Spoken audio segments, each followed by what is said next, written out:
femme de l'hôtel hier nous expliquait qu'en fait le village sur lequel on se trouve, c'est un ancien village qui a été complètement rasé par la lave il y a à peu près 15 ans. Et il y a quand même des gens qui ont essayé de reconstruire un peu les maisons, etc. Même si c'est plus un village officiel et qu'il n'y a plus de service, il n'y a plus rien.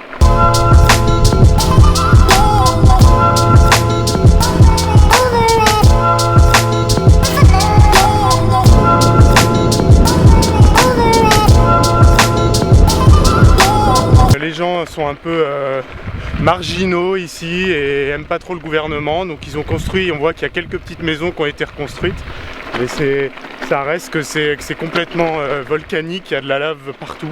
Là on commence une rando en vélo qui devrait nous mener, si on a de la chance, à un point où on peut observer de la lave en fusion directement se jeter dans la mer.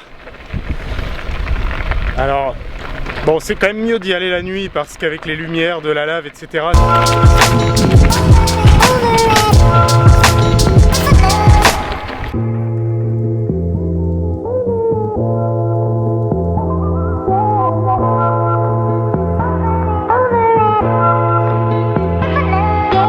Avec notre emploi du temps, on peut pas faire ça ce soir puisqu'on doit changer d'hôtel ce soir et on a plus de 2 heures de route pour rejoindre notre prochain hôtel.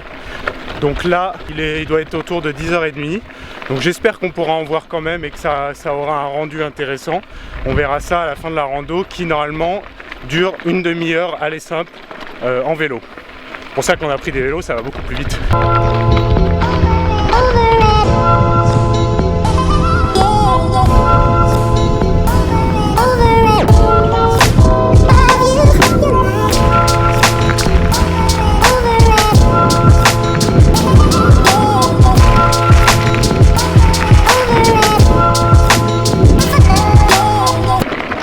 Vous voyez la fumée là-bas?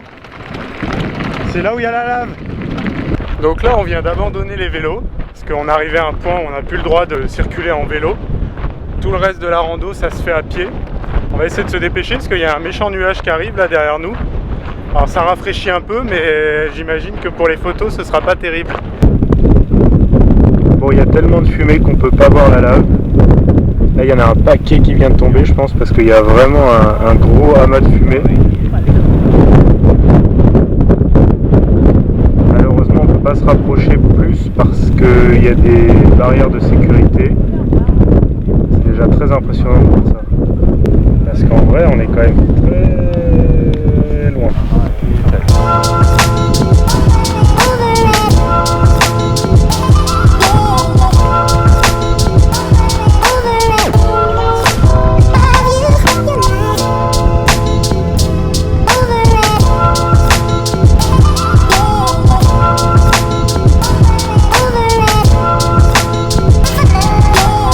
Bon, en vrai, on était un peu déçus de ne pas voir de lave, mais bon, c'est le jeu.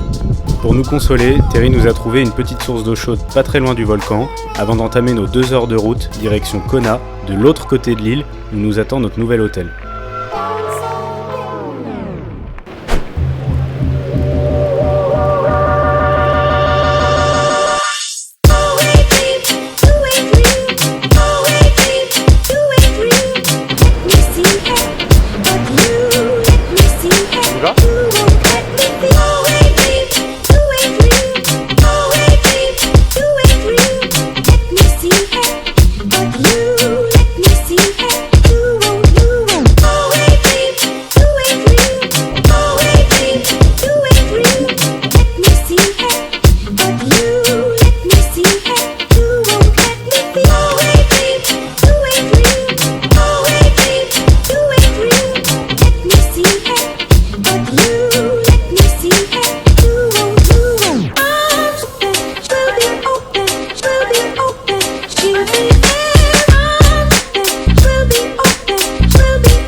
Thank you. Checking in? Yes. Yep. Okay. Name is Terry Tron.